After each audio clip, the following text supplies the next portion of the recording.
Well, hello there everyone, we are finally back with some more Satisfactory. And today we're going to go through and explain this smart splitter. So, what can we use the smart splitter for? Well, one very good way to use the smart splitter is to divide up materials that come in mixed lines and put them into designated boxes. Right, so I've basically written and calculated here. This is something I want to show you too. So with the portrait sign, it looks like this. And if you want to have loads of text in it, you need to go like down here and you need to select layout. And you need to select the thing with only text. And then go back to element settings. And then you can like fill the entire thing with text. And this is the portrait sign is the thing that can hold the most amount of text information I have found. Anyways, here we have a little box with stuff. Probably get some steel beams together because we're gonna use them. Oh, another thing about these text boards. If you want to copy the settings, when you're done, you can't just click copy. You need to go out from it, go into it again, then copy it, and then it's copied.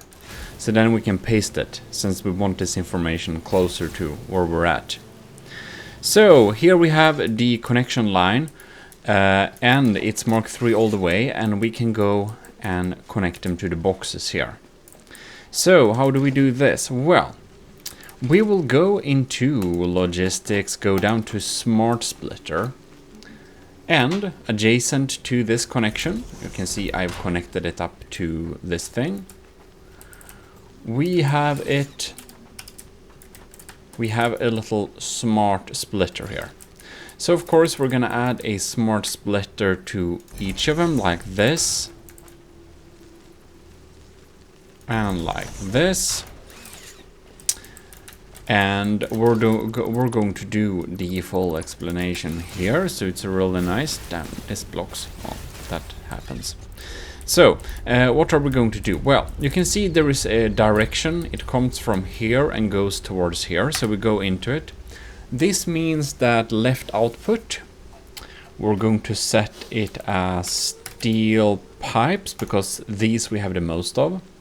So it can be smart. It can be smart to pick off the thing you got the most of first, just to prevent clogging a little bit better. But we're going to add another feature that will definitely prevent clogging. So here we have steel pipe. Next one, the right output will be steel steel beams. And the center output can be any. The right output should be encased industrial beams, and center, well, doesn't matter. Right, so here we have them. So we should connect them up to the boxes here. And there we have it. Now this is connected up and it's not flowing despite we have set up the pipes and the beams and the encased beams. And that's one, because there is a clog in the system that kind of causes like this when we have a mixed band of stuff like this. We get a clog up because something is at the wrong position. So we need an overflow to kind of draw out the outbound stuff. Then we need to make sure that only the right stuff gets to well, we set up the right stuff to go to the right here, so steel pipes. But then we also make sure that steel pipes don't go to the center output if it's not absolutely necessary. And then we're going to set it up as overflow. And if we set any undefined, we will get a clog in the system. So center will be output overflow. So everything that's flowing over, center. Right, and the same with this one. The center output should be overflow.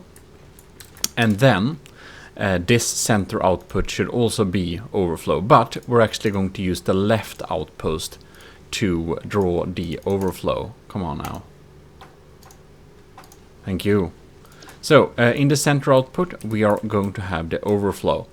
And this overflow, we're going to drag to an awesome sink. So as you can see there, we can, I've already prepared a little area here. And we can drag this line down to there. And to an awesome sink, which I have conveniently prepared down here. We're feeding into overflowing materials, but because it's only set to overflow, we're only getting the materials there we like don't need, and that's full. So right now, since we are still having these boxes basically completely empty, they should not put anything to overflow before they are full. And they will fill them up before putting things in the sink again, too. So there we have it. Now we are having our first little receiving central. Line is going in here. Steel pipes are going to the right. The rest is going, overflowing here. And the beams are going there. Rest is overflowing. Encased beams going there. And in case there is something that doesn't get sorted, or if there is anything else on the line, or if any of the boxes are full, it's gonna go to the sink. So that's how to make a receiving central, and we need to make more of these because we have some other areas that are in a big need of this too. And we are also going to make sure that we sync everything we do not use. I believe I already set this up on the copper production. So we're going to check that out a little bit quickly. And basically, before the boxes here, before this box, and this box, we have inserted a little crammed system with a smart splitter. So this smart splitter is outputting anything here in the center, and left output is overflow. And since this box is full, everything is overflow. And it gets merged here with another smart splitter that overflows the wires. And that in turn gets into here with another conveyor merger. With a little smart splitter with overflow, and all of this is putting all the materials into the sink. So make sure that your combined output has the sufficient speed to cover all those materials you are sinking. But basically, we of course want to make sure that all machines are running constantly at 100%, because otherwise it will be inefficient. So we're going to do the same setup here. Of course, these boxes with screws, steel plates, or iron plates and rods, they are already full. And the things we do not use should, of course, be sunken automatically. So we should then go and put down a little awesome sink and begin to connect up everything here. To be able to feed this material, the drill is quite similar as last time. So we just go to logistics, select our smart splitter, and on this line here we can see where we can find a connection where we may make it. We'll just add one of these, see if we can add it on top of here to be real crammed like this.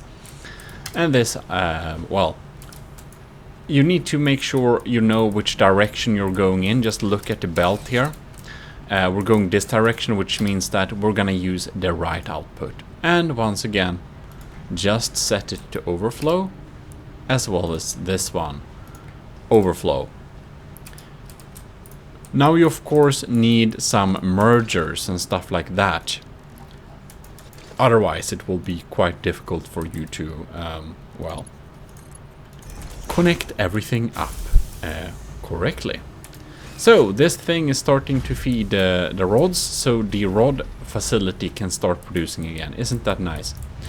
Of course, we now go back here, and if you didn't plan this from the start, you might get some really crammed ways to make this. I kind of realized I should have thought a little bit better on this. So the center output here, let's select the other side to be overflow too. Right. And there we go. So now the overflowing plates is coming in here as well. It's almost looking acceptable too. Very nice. And then we just need to do the last for, well, we need to do it once again for the screws. And one thing you can do is you can select a random conveyor merger, splitter or smart splitter, and then you can just hold E. You can choose one here. Very nice. And I don't remember which speed these are made. I think it's like 120 screws per minute. We should actually check that because I need to write that on the signs. Like that. And we go there and select the right output to be overflow. And now the screws can come in here and be sunken as well. So, now our iron facility is finally running again, which is pretty nice. We need that to be running. So, well, basically in this game it's useful to always have full production at all times and sink the rest. Otherwise you won't get those sweet coupons. And as you can see here, I'm pretty happy with my decorational efforts on the areas to hide everything. It's starting to look decently neat. Maybe this doesn't look too neat, but it just works. Yeah, well anyways, it's good to have everything running constantly at 100% and sync the rest. Otherwise you won't get the coupons. And I recently spent like 40 new coupons on unlocking new foundations and this beautiful little grip metal texture. Ta-da! So if you want all that cool cosmetics, make sure to sync everything. And you can see if we, I'm just gonna showcase the system here. I'm gonna take out some screws and let's see here, some plates, and then you can see that no longer should anything be sunken. And it's smart to test this because now we can see that we somehow messed up the screw here. So the center output seems to suddenly not be connected anymore to this line, which is interesting. Alright. So we try and just reconnect it, right? And it doesn't work. And this is a smart splitter. Okay, this should work. It doesn't. We can see, however, that no more iron plates or rods are coming in here. Because we indeed took something out, so it needs to fill up again. Why the screw facility doesn't work, that's a mystery. It really should work. So let's try and do this connection once again. It is possible that for some weird mysterious reason we can't place it exactly there. Who knows? Sometimes the connection points are weird. Even though it looks like they should be connected properly, they sometimes may decide that they are not connected properly in any way. And when they do that, it's just a mystery, and we don't know why. Let's check here. The iron plates and the steel rods are now, or iron rods are now full, so they are indeed charging the system here. And after a little while, the screws will be full too, and we'll see if the overflow works now. And the way we set it up before, it really should have worked. Sometimes, however, there is some kind of glitch and the connection point just don't work. And it doesn't mean that you have done something wrong. It can be just the game being strange sometimes. So even though you know you make things correctly, it's always good to kind of test and see if it works in reality too. And there we go. Now the overflow is working. Okay. Well, now we set up this facility here. So we solved the iron, and the iron facility should now be running at 100%. And of course, now this is Mark 3 belt, but if we had like Mark 1 belt or something, it would cap the production. So like combining all of this, the screws is 120 per minute if I remember correctly, and the plates and the rods plus that would basically be capped by a Mark 2 or Mark 1 belt. So we got a Mark 3 and it shouldn't be capped here. And why don't we want to cap things? Well, if we make sure everything is running at 100% all of the time, we will not have fluctuating power. We'll have much more stable, almost a straight line. Like the goal is to have a straight line. And then we want to make sure that everything runs efficiently. And still, make sure you have some kind of storage area to store your stuff too, so that you can kind of, you know, always produce things.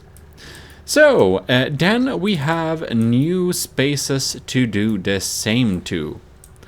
Like this area with all the different stuff here.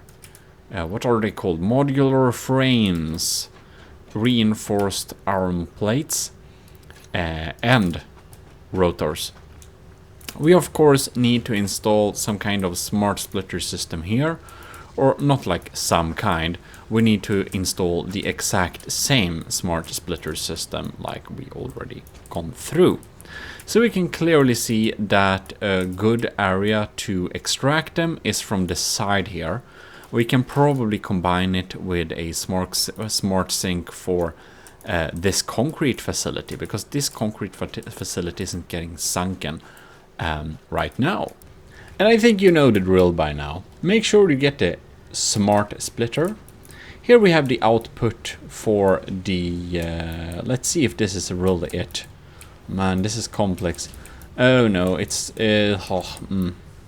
So it doesn't really matter. The output is there. Now we have an interesting load balancing system that distributes some of it to the box here and some of it into this machine. So to be making sure we don't mess something up, we need to add the overflow bit to this portion here. Right. The other ones, they're more simple. So we have a smart splitter here. We can have it in the middle of this thing. Then we can connect up one beneath here. Let's see here. So that is the right output is gonna be overflow. God, that's crammed. Anyways, it just works. Now this is like really slow output. It's like 1 per minute or 1.25 per minute or something, I think it was. Alright, so here we have the concrete, and here we have the smart... Well, this is a smart splitter with concrete as overflow to the right here, getting merged right here. And combined with the mixed output of the advanced metal units. You can see I've done a decent job of covering this thing up so it looks kind of acceptable. Not completely done yet. Here's a little quick tip. If you go to foundations and if you have unlocked the small like wedge things, you can kind of use them as a good way to have like narrow wall things to partly cover up something so it looks like a proper output like this. Looks pretty nice. And anyways, they go here getting merged, and now we need to see that the output is faster than Mark 1.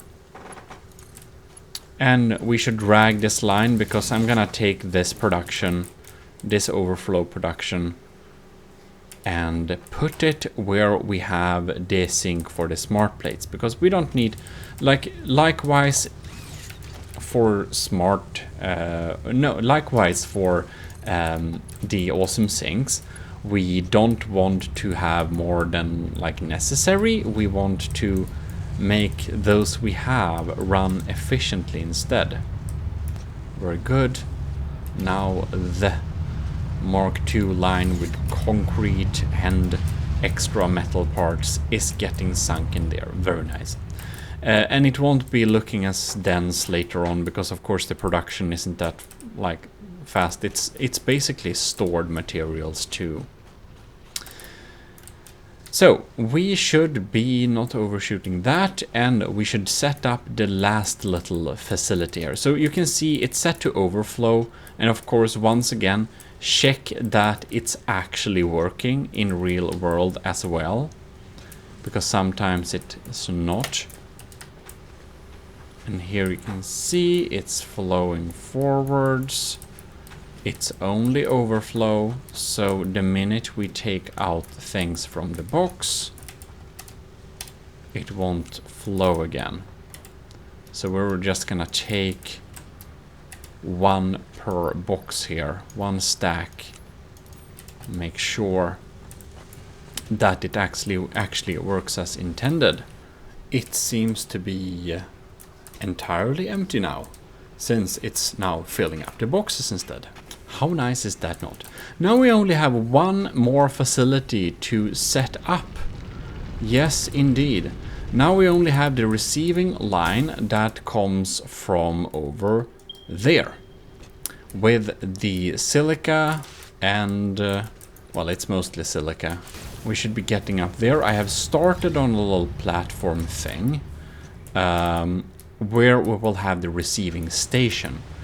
Right now I'm going to show you another way we can do a little receiving station when we have many mixed outputs, and that should indeed make sure it's set up in a very nice way. Now we have different stuff here.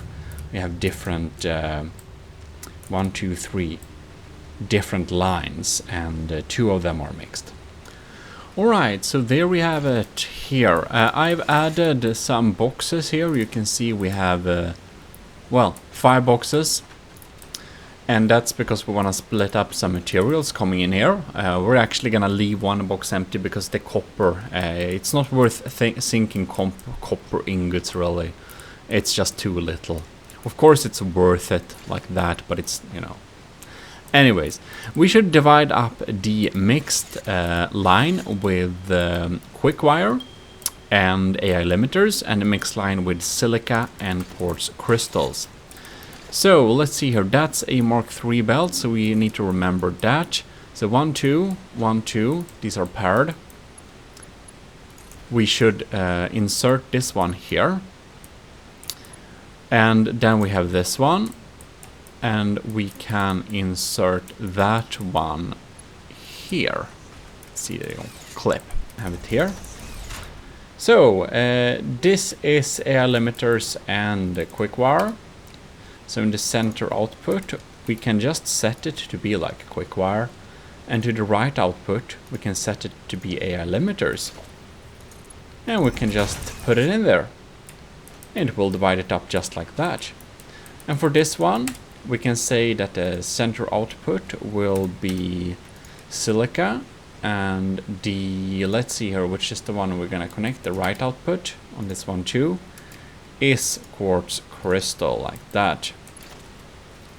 So then we should make sure that we have, make sure they're quick, like that. And then we can see it's adding up in each of the boxes. And now we of course need to like manually clean this up in case it wasn't correct. So we remove the quick wire from there and the limiters from there, and it should now just work as we intended. Like that. So there we have it.